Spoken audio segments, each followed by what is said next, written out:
Arguably the most important strike in American history was the Professional Air Traffic Controllers Organization strike. Okay. And the way that Ronald Reagan responded to this strike is what a lot of labor historians point to as like the beginning of the end for unions in America. The crazy thing about this is that the Air Traffic Controllers Union had pretty good reason to believe that Reagan would support them because he literally wrote them a f***ing letter saying that he would when he was campaigning. Did he offer that to any other unions? From my understanding, this was pretty unique. Okay. The Air Traffic Controllers Union was on the verge of striking, so this was sort of something that was in the air. No pun intended. To make it even more hypocritical, Ronald Reagan actually got his start in politics as a union head. He was the head of the Screen Actors Guild of America, and he led the first ever major strike against Hollywood studios in 1960. After they voted to strike, Reagan famously went to the White House Rose Garden and gave a speech where he basically called them criminals. He said, if you don't come back to work within 48 hours, you'll be terminated. And not only that, but he threatened to permanently ban them from any kind of government work. Why'd he go to such a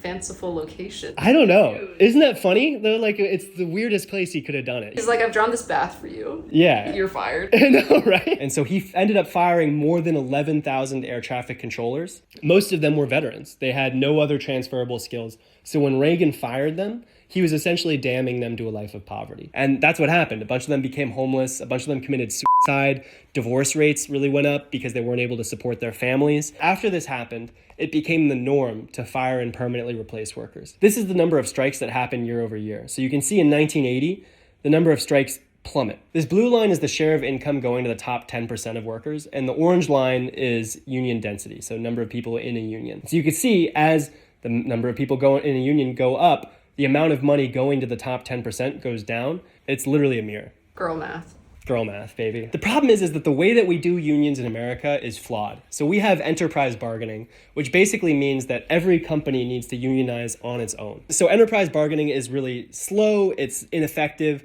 and it's actually dangerous for the workers. Luckily, there's a better way to do it. There's something called sectoral bargaining. Basically what it means is that instead of unionizing company by company, you unionize an entire industry together, okay? So instead of Starbucks unionizing or Peet's Coffee unionizing, you have the entire cafe industry unionized together and then bargain collectively with all the CEOs of these companies with the government as a middleman. This is the way it's already done in France and Sweden, and it works really well. There's lower income inequality in those countries. And we've actually already tried this kind of system in America. California did it with fast food workers. It led to higher wages and employment remained unchanged.